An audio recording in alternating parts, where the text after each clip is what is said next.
News ગુજરાતમાં આપનું સ્વાગત છે। સમાચારની શરૂઆત કરીશું મોટા સમાચારથી। વાત કરીશું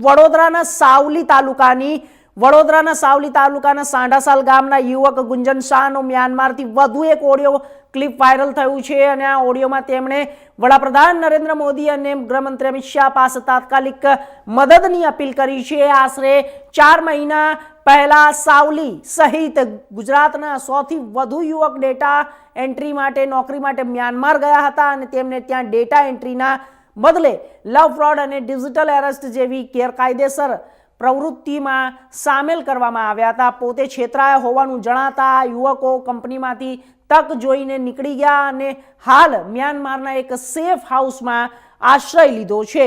20 દિવસથી વધુ સમય વીતી ગયો હોવા છતાં કોઈ નક્કર કાર્યવાહી ન થતા ફસાયેલા ગુંજન શાહે વધુ એક ઓડિયો ક્લિપ જાહેર કરી છે અને ઓડિયો ક્લિપમાં દાવો કરવામાં આવ્યો છે કે તમામ ભારતીય યુવકોના પૈસા અને ધીરજ ખૂટી રહ્યા છે, તેમને તાત્કાલિક મદદની જરૂર છે।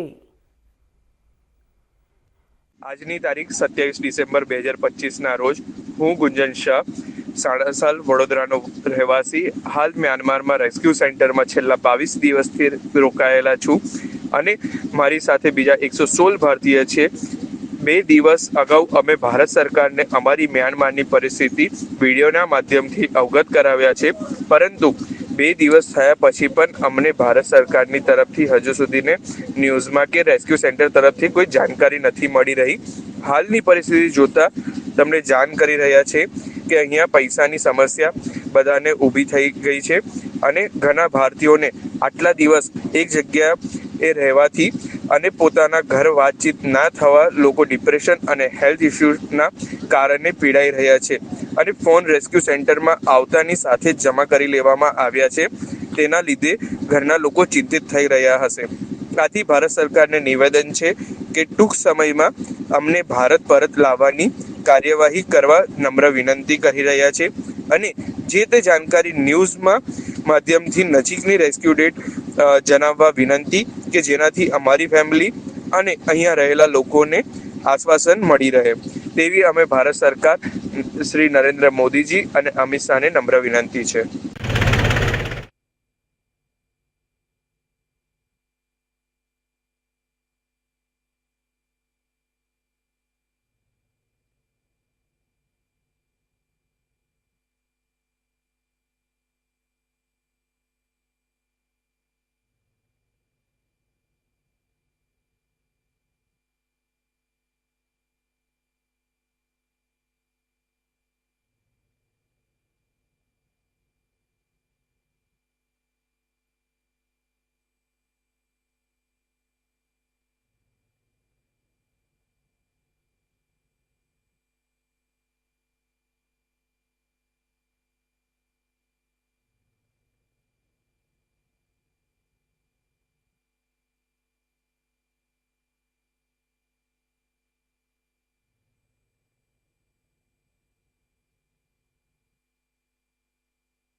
વડોદરાના ડેસર તાલુકાના લહેરીપુરા ગામમાં એક ભયાનક અકસ્માત 21 વર્ષીય યુવકનું કરુણ મોત નીપજ્યું છે। ખનીજ ભરવા આવેલા ડમ્પરે અચાનક યુવક પર ટ્રક ચલાવી દેતા યુવકનું ઘટના સ્થળે કમકમાટી ભર્યું મોત નીપજ્યું છે। અકસ્માત બાદ ગામમાં શોકનો અને આક્રોશનો માહોલ સર્જાયો છે। મૃતદેહને પોસ્ટમોર્ટમ માટે ખસેડવામાં આવ્યો છે અને આ સાથે જ ડેસર પોલીસે વધુ તપાસ હાથ ધરી છે। સ્થાનિકો અને ગ્રામવાસીઓએ ડમ્પર ચાલકની ગંભીર બેદરકારી સામે કડક કાર્યવાહી કરવાની ઉગ્ર માંગ કરી રહ્યા છે। લોક પ્રશ્ન એ ઊભો થયો છે કે રસ્તા પર દોડતા જોખમજનક વાહનોને ક્યારે અને કેવી રીતે રોકશે તંત્ર।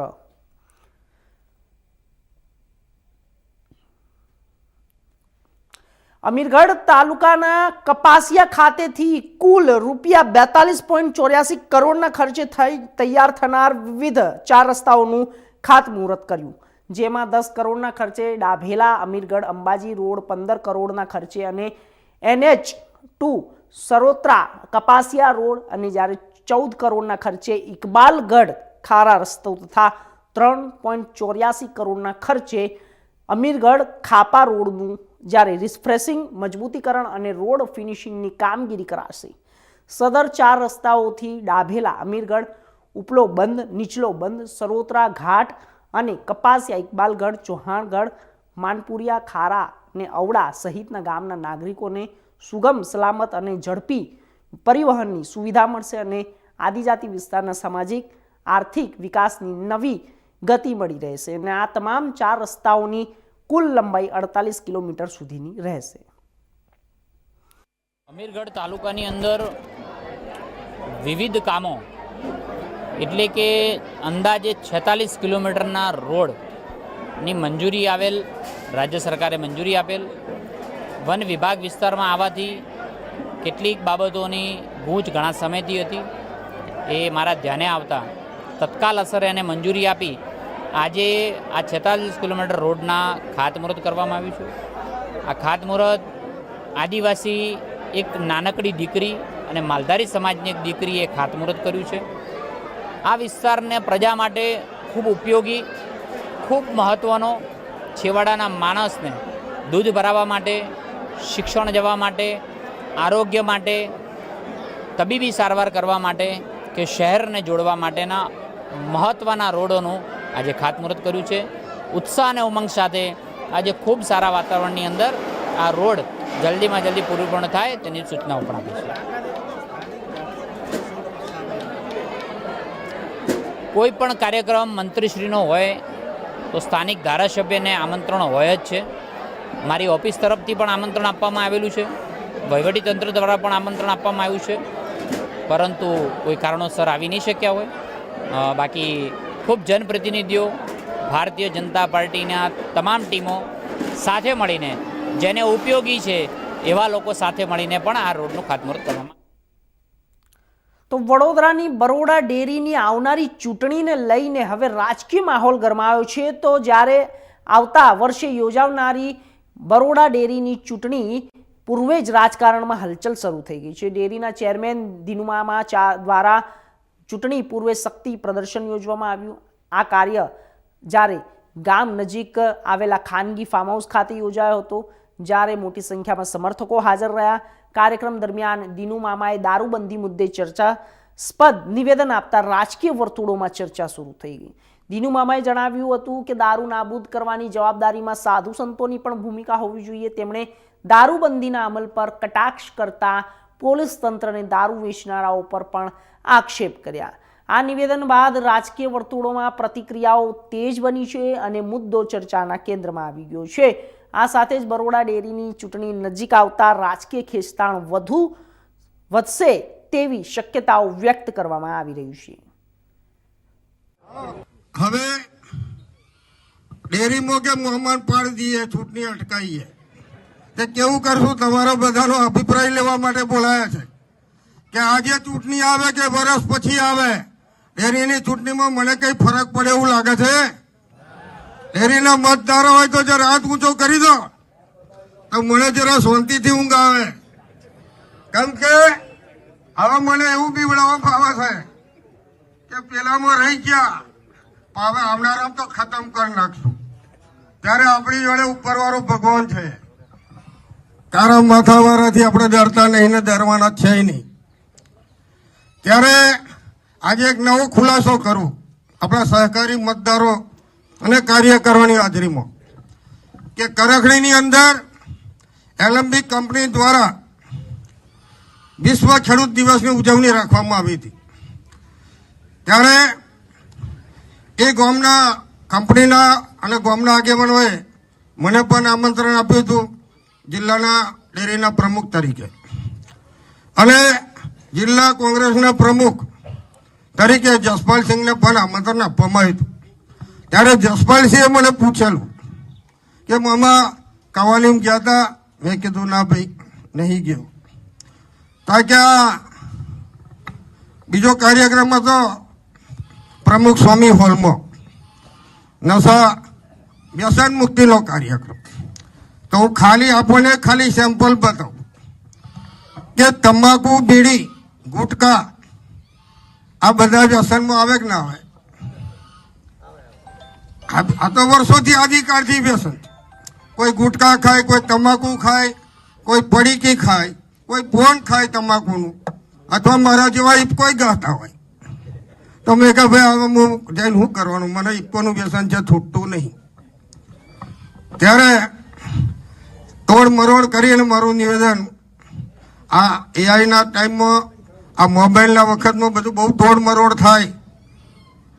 ત્યારે હું તો તમે બધા ઓળખો છો, દરેક ધર્મમાં માનું છું. નાના મોટા મંદિરમાં ફૂલની પોખડી પ્રમાણે સેવા આપું છું. અમારા તે સ્વામિનારાયણ મંદિરનો કાર્યક્રમ હોય એમાં આપણો મહત્વનો ફાળો છે. આ તાલુકામાં પ્રમુખ સ્વામી મહારાજનો તાલુકો હોય અને વિશ્વમાં જેને નામ રોશન કર્યું હોય, આ સંતોને બધાને વિનંતી કરું છું, હિન્દુ ધર્મના સંતો મહંતોને બધાને વિનંતી કરું છું કે ચૂંટણી આવે ત્યારે આપણે બધા હિન્દુ હિન્દુ કરીને નીકળીએ. આભાર. પણ અત્યારે વિરોધ પક્ષના નેતાઓ, જાગૃત ધારાસભ્યો બૂમો પાડે છે, ડ્રગ્સ મિટાવો, દારૂ મિટાવો. આપ સર્વને પૂછું છું, ગુજરાતના કયા ગામડામાં દારૂ નહીં મળતો? આ જવાબદારી એકલા પેલા કોંગ્રેસના એક ભાઈ છે, શું નામ એનું, જિજ્ઞેશભાઈ મેવાણી, ગોપાલ ઇટાલિયા, આ છેતરભાઈ વસાવા, આ લોકોની જવાબદારી છે, સાધુ સંતોની જવાબદારી નહીં. જો સાધુ સંતો ધારે તો 1 મહિનામાં આ બધું કંટ્રોલ કરે. વાત કરવાની મારી આ પદ્ધતિથી આ જ કરી છે. તોડ મરડેલા નિવેદનને હું આજથી નહીં સ્વીકારતો, ક્યારે નહીં સ્વીકારું. ત્યારે એ વાતનો ખુલાસો મેં તમને આજે કરું છું. હવે આપણું જમવાનો કાર્યક્રમ ચાલુ કરો. અસ્તુ. ભારત માતા કી. તો આગળ વાત કરીશું વડોદરા જિલ્લાના, જ્યારે ભાજપના પ્રમુખ રસિક પ્રજાપતિને ગુજરાત પ્રદેશમાં ભાજપમાં ઉપપ્રમુખ તરીકે પ્રમોશન મળતા જિલ્લામાં આનંદની લાગણી છવાઈ ગઈ છે. ટીમ જગદીશ વિશ્વકર્માની ટીમ ક્યારે જાહેર થશે, ચર્ચાએ ભારે જોર પકડ્યું હતું. તેનો અંત ગઈકાલે રાત્રે આવ્યો હતો. ટીમ જગદીશ વિશ્વકર્માના 10 ઉપપ્રમુખ સહિત મહામંત્રીના નામો જાહેરાત થઈ હતી, જેમાં વડોદરા જિલ્લાના ભાજપના પ્રમુખ રસિક પ્રજાપતિએ લાંબી સિક્સર મારી હતી. તેમનું ગુજરાત પ્રદેશમાં ઉપપ્રમુખ તરીકે નામ જાહેર થયું હતું અને આ પ્રમોશનની ખબર મળતા જ વડોદરા જિલ્લા ભાજપ કાર્યાલય ખાતે કાર્યકર્તાઓ અને ભાજપના નેતાઓ મોટી સંખ્યામાં ઉમટી પડ્યા હતા. કાર્યકર્તાઓએ બુકે આપી રસિક પ્રજાપતિને શુભેચ્છાઓ પાઠવી અને સાથે જ ભાજપના વરિષ્ઠ નેતાઓ, હોદ્દેદારો તથા વિવિધ મોરચાના પ્રતિનિધિઓ પણ તેમને શુભકામનાઓ પાઠવી હતી.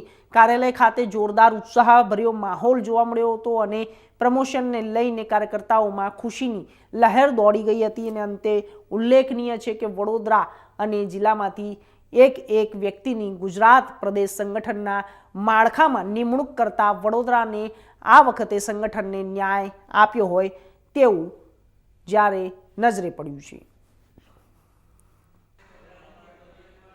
ભારતીય જનતા પાર્ટીના કાર્યકર્તાને જે પણ જવાબદારી મળે એને સંપૂર્ણ રીતે એ સૌ કાર્યકર્તાને સાથે લઈ, એ જિલ્લાની જવાબદારી હોય કે પ્રદેશની હોય કે મંડળની હોય, ભારતીય જનતા પાર્ટીનો કાર્યકર્તા જે પણ જવાબદારી આપે એને સુપેરી રીતે કાર્યકર્તા સાથે રહી અને દરેક કાર્યક્રમો કરતા હોય છે. મિત્રો, પ્રજાપતિ સાહેબ, જે રીતે લાંબી છલાંગ લગાવી છે, શું માનો છો જે રીતે જિલ્લામાં ચર્ચાઓ હતી અને એની સામે ચર્ચાઓ મારા માધ્યમથી તો મને ક્યાંય ન લાગી, આપના માધ્યમથી આપને કદાચ ખબર હોય તો ભલે, પરંતુ કાર્યકર્તા એ છલાંગ ના કહેવાય, એ જવાબદારી કહેવાય. અને એ પ્રદેશની હોય તો ભલે, મેં પહેલાં પણ કીધું એમને, જિલ્લાની હોય તો ભલે, કાર્યકર્તા સૌ સાથે રહીને પ્રદેશ જે જવાબદારી આપે, આજે મને પ્રદેશ ઉપાધ્યક્ષની જવાબદારી આપી છે, તો પ્રદેશના પ્રમુખ, સંગઠન મહામંત્રી અને પ્રદેશના તમામ હોદ્દેદારોનો અને હું અંતઃકરણ શુભકામના પાઠવું છું કે આવા સામાન્ય નાનામાં નાના કાર્યકર્તાને ખૂબ મોટી જવાબદારી આપી અને સૌ કાર્યકર્તાને સાથે રહી અને જે કાંઈ કાર્યક્રમો આપશે એ અમે પૂર્ણ કરવાના પૂરતા પ્રયત્ન કરશું અને દરેક સમાજના સાથે લઈ અને અમે ભારતીય જનતા પાર્ટીને અમારા જિલ્લામાં વધુ મજબૂત કરવાના પૂરતા પ્રયત્ન કરશું. કઈ રીતે હવે વડોદરા જિલ્લાને આગળ લઈ જશું, કારણ કે એટલી જવાબદારી તમને મળી છે, જે રીતે સંગઠનમાં કામ કર્યું છે, તમામ લોકોને લઈને તમે જઈ રહેશું? સંગઠનમાં એક પાર્ટીનો વ્યાપ વધે એ માટેનું બૂથ સુધી કામ કરવાનું હોય છે. એ બૂથનો પ્રમુખ હોય તો ભલે, જિલ્લાનો પ્રમુખ હોય તો ભલે, અથવા પ્રદેશનો હોદ્દેદાર હોય તો જે પાર્ટી કાર્યક્રમો આપતા હોય, અમારે ભારતીય જનતા પાર્ટીની અંદર કાયમ એ વૃક્ષારોપણ હોય, સ્વચ્છતા અભિયાન હોય, સશક્ત નારી, સશક્ત પરિવાર અથવા જે કાંઈ રાજ્યની અને કેન્દ્રની યોજનાઓ હોય, અમે કાયમ માટે મંડળ લેવલ સુધી કામ કરતા હોય કે અમારા નાના નાના સમાજને એ જુદી જુદી યોજનાઓ એ બૂથ સુધી પહોંચે, મંડળ સુધી પહોંચે, એમને ખૂબ કેન્દ્ર સરકારની અને રાજ્ય સરકારની જે સહાયો મળતી એને મળી રહે એ માટે અમારો ચૂંટાયેલો પ્રતિનિધિ હોય કે સંગઠનનો હોદ્દેદાર હોય, એ તમામ નીચે સુધી અમે કામ કરતા હોઈએ છીએ. દારૂબંધી મુદ્દે ગુજરાત કોંગ્રેસ પ્રદેશ પ્રમુખ અમિત ચાવડાનું નિવેદન સામે આવ્યું છે. જાહેર મંચ પરથી બોલતા અમિત ચાવડાએ રાજ્ય સરકાર પર કડક પ્રહાર કર્યા છે. અમિત ચાવડાએ જણાવ્યું હતું કે દારૂબંધીવાળા ગુજરાતમાં જો દારૂ પકડાય તો સંબંધિત એસપીને જેલના સળિયા પાછળ નાખવાની શરૂઆત થવી જોઈએ. કે કોઈના પોલીસ સ્ટેશનમાં દારૂ પકડાય છે તો એ પોલીસ સ્ટેશનના નાના કર્મચારીઓ પર કાર્યવાહી થાય છે. અને એટલા માટે દારૂ બંધ નથી થતો. એકવાર જો કોઈ જગ્યાએ દારૂ પકડાય એ જિલ્લાના એસપી ને જેલના સળિયા પાછળ નાખવાની શરૂઆત કરે તો બીજે દિવસથી ગુજરાતમાં ટીપુ પણ દારૂ આવતો બંધ થઈ જાય. એકવાર જો ગુજરાતમાં દારૂ પકડાય બીજા દિવસે રાજ્યના ગૃહમંત્રીનું રાજીનામું લેવાઈ જાય. જો એવું કડક કાર્યવાહી થાય તો એક ટીપુ દારૂ પણ ગુજરાતમાં ના. તો આગળ વાત કરીશું. વડોદરા શહેર નજીકથી પસાર થતા નેશનલ હાઈવે નંબર 48 પર વધુ એક અકસ્માતની ઘટના બની છે. અજાણ્યા વાહને ટક્કર મારતા બાઇક પર સવાર દંપતી નીચે પટકાયું હતું, જેમાં એક મહિલાને કાળ ભરખી ગયો. બનાવને પગલે પોલીસ ઘટના સ્થળે દોડી આવી હતી અને મૃતકને જ્યારે પોસ્ટમોર્ટમ અર્થે ખસેડીને આગળની કાર્યવાહી હાથ ધરી છે. વડોદરા શહેર નજીક પસાર થતા નેશનલ હાઈવે નંબર 48 પર અકસ્માતની ભરમાર જોવા મળી. તેવામાં વધુ એક અકસ્માતની ઘટના બની. નેશનલ હાઈવે નંબર 48 પર સુંદરપુરા પાટિયા પાસે અજાણ્યા વાહન ટક્કર મારતા બાઇક પર સવાર દંપતી હતું. સર્જાયેલા આ અકસ્માતમાં તે નીચે પટકાયું. અકસ્માતમાં મહિલાનું ઘટના સ્થળે જ કમકમાટી ભર્યું મોત થઈ ગયું. અકસ્માતના પગલે ટ્રાફિક પર અસર પડી. બનાવની જાણ થતાં સ્થાનિક પોલીસ ઘટના સ્થળે દોડી આવી. એમ્બ્યુલન્સ મારફતે ઇજાગ્રસ્તને સારવાર અર્થે મૃતદેહને પોસ્ટમોર્ટમ અર્થે ખસેડી દેવામાં આવ્યો.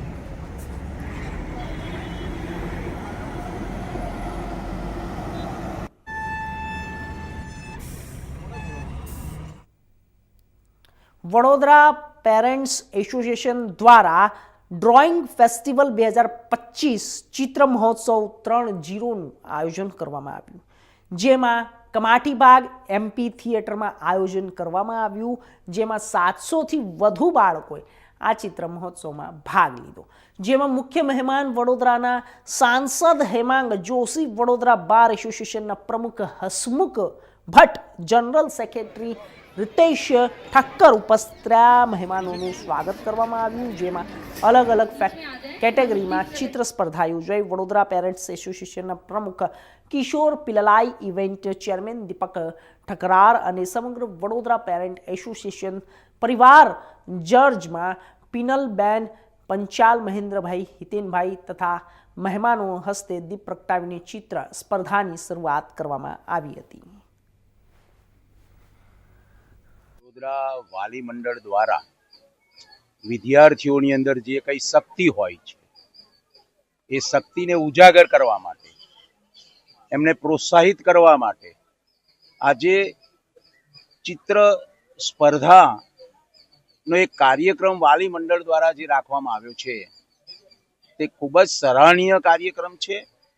અને આવા કાર્યક્રમોથી જે વિદ્યાર્થીઓની અંદર સુસુપ્ત શક્તિ પડી રહી છે એ શક્તિને બહાર કાઢવા માટે વાલી મંડળ દ્વારા જે આ કાર્યક્રમ કરવામાં આવ્યો છે એમાં વડોદરા શહેરના ભૂલકાઓએ જે ભાગ લીધો છે અને એમની અંદર જે આંતરિક શક્તિ છે ચિત્રની સ્પર્ધાની અંદર ભાગ લઈ અને અહીં ઇનામ વિતરણ પણ થવાનું છે, તે વાલી મંડળને અને તેમાં ભાગ લેનાર વિદ્યાર્થીઓને ખૂબ ખૂબ अभिनंदन. तीसरी बार 3rd ईयर ड्राइंग कंपटीशन के जहाँ पे हमने उनको बच्चों का उत्सुकता देखते हुए ड्राइंग कंपटीशन को हमने ड्राइंग फेस्टिवल में कन्वर्ट कर दिया।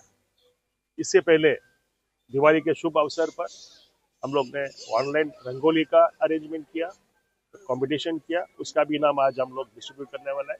इसी तरह वडोदरा पेरेंट एसोसिएशन स्टूडेंट्स के क्रिएटिविटी, इमेजिनेशन और मेंटल थॉट पावर डेवलप करने के लिए कोई नया इवेंट्स हर साल हम लाते हैं।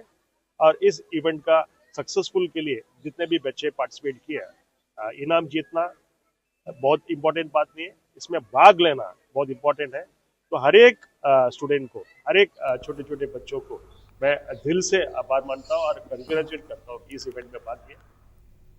તો ગુજરાતમાં ચાલી રહેલા ભ્રષ્ટાચાર અને ગામે ગામ ચાલતા દારૂ ધંધાને લઈને ગુજરાત કોંગ્રેસ દ્વારા જન આક્રોશ યાત્રાનું આયોજન કરવામાં આવ્યું, જે 7મા દિવસે વડોદરાના ગ્રામ્ય વિસ્તારમાં જન આક્રોશ યાત્રા આવી પહોંચી ત્યારે ડભોઈ તાલુકાના સાઠોદ ગામે કોંગ્રેસની જન આક્રોશ યાત્રા આવી પહોંચતા ગુજરાત કોંગ્રેસના પ્રમુખ અમિત ચાવડાનું કોંગ્રેસી કાર્યકર તેમજ આગેવાનો દ્વારા ભવ્ય સ્વાગત કરવામાં આવ્યું। કાર્યક્રમમાં અંતર્ગત પ્રમુખ અમિત ચાવડા સરકાર ઉપર આકરા પ્રહારો કર્યા અને સાથે સાથે ડભોઈ નગરમાં ચાલતા વિકાસના કામોના ભ્રષ્ટાચારોને લઈને ડભોઈ નગરપાલિકાના ચીફ ઓફિસર ઉપર આક્ષેપો કર્યા, સાથે વિકાસના કામોમાં વ્યાપક પ્રમાણમાં ભ્રષ્ટાચાર થયા હોવાનું મીડિયા સમક્ષ જણાવ્યું। ભ્રષ્ટાચાર પુરવાર થઈ ગયો છે છતાં પણ કોઈ પગલાં લેવાતા નથી તેવા આક્ષેપો પણ કરવામાં આવ્યા હતા। આ પ્રસંગે કોંગ્રેસના આગેવાનો તેમજ કાર્યકર્તાઓ મોટી સંખ્યામાં ઉપસ્થિત રહ્યા। જન આક્રોશ યાત્રા વડોદરા જિલ્લાના પાદરા, શહેડ, તાલુકો, કરજણ, શિનોરથી ભ્રમણ કરીને આજે ડભોઈ ખાતે વિશાળ સંખ્યામાં જનસભા યોજાઈ છે। દારૂની બધી જે એટલી હદે વધી છે કે પીવાનું પાણી ન મળે પણ દારૂની રેલમછેલ છે। પોલીસ ચારે તરફ હપ્તા ઉઘરાવે છે, ગાંધીનગર સુધી પહોંચાડે છે, બુટલેગરો બેફામ છે, પોલીસ ડર અને ભયનો માહોલ ઊભો કરે છે એવો આક્રોશ અહીંયાની જનતાએ કર્યો છે। ચારે તરફ ભ્રષ્ટાચાર ચાલે છે। ડભોઈ નગરપાલિકાના જે ચીફ ઓફિસર છે, એના સત્તાધીશો છે, ઉઘાડી લૂંટ ચલાવે છે। ત્યાં આગળ અનેક વિકાસના કામો એવા છે કે જેમાં વ્યાપક પ્રમાણમાં ભ્રષ્ટાચાર સાબિત થઈ ચૂક્યો છે, તેમ છતાં એની પર કોઈ પગલાં લેવાતા નથી। ખેડૂતો દેવાદાર બન્યા છે, યુવાનોને રોજગાર નથી મળતા। અહીંનો આદિવાસી સમાજ હોય, દલિત સમાજ હોય, બક્ષીપંચ સમાજ હોય, તમામ સમાજના લોકો આજે એકી અવાજે કહી રહ્યા છે કે આ સરકાર ગરીબોની વાત નથી સાંભળતી, આ સરકાર મુઠ્ઠીભર લોકો માટે કામ કરે છે, આ સરકાર બદલવી છે। જે રીતનો માહોલ જોવા મળે છે, હું ચોક્કસ કહું કે આ જનાક્રોશ યાત્રાના માધ્યમથી ગુજરાતમાં એક પરિવર્તનની શરૂઆત થઈ ચૂકી છે। તો આ બાજુ વાત કરીશું સુરતની પાટીદાર સિંગર જ્યારે આરતી સાંગાણીએ પ્રેમ લગ્નને લઈને એક સૌથી મોટા સમાચાર સામે આવ્યા છે। આરતી સાંગાણીએ દેવાંગ ગોહેલ સાથે લગ્ન કરી લીધાનો દાવો કર્યો છે, તો ત્યારે દેવાંગ ગોહેલના ભારતીય લગ્ન કાયદા અનુસાર 21 વર્ષ પૂરા થયા નહીં હોવાનું સામે આવ્યું છે। મને એવું હતું કે મને મારું ઘર અપનાવશે, કારણ કે મેં આવડી થઈ, મેં મારા ઘર માટે જે કર્યું છે। અને જ્યાં સુધી આ સમાજ માટે મેં ગીતો ગાયા, સમાજના ગીતો ગાયા, ત્યાં સુધી હું બધાને વાલી લઈ ગઈ, ત્યાં સુધી બધાને મારા જેવું કોઈ સારું નહોતું લાગતું। અને આજે જ્યારે એક દીકરી પોતાના માટે કંઈક વિચારે છે, એવી એક દીકરી પોતાના, મારા ઘરમાં નથી એવો માહોલ એટલે મેં ઘરે ના કીધું અને મારે આ પગલું ભરવું પડ્યું। પણ હા, જેટલા પણ સમજે છે એ લોકોને કહું છું કે ઘરમાં એવો માહોલ બનાવો કે દીકરી ભાગે નહીં અને દીકરી તમને સામેથી કહી શકે કે મને પ્રેમ છે। પ્રેમ કરવો એ કંઈ ગુનો નથી। જો મારા બાપનો જીવ બળતો હોય તો હું પણ એક દીકરી છું અને મારામાં પણ જીવ છે અને મારો જીવ એ બળ્યો છે। આજે તમે આખા સમાજે થઈને મને ચર્ચાનો વિષય કરી નાખ્યો છે। જે લોકો મોટા જે લોકોથી થોડીક ઉમેદ હોય છે એ લોકો પણ આજે ન સાંભળી હોય, જે લોકોને વાતની ખબર જ નથી, એવી વાતો કરે છે। તો હાલ સમાચારોમાં બસ આટલું જ।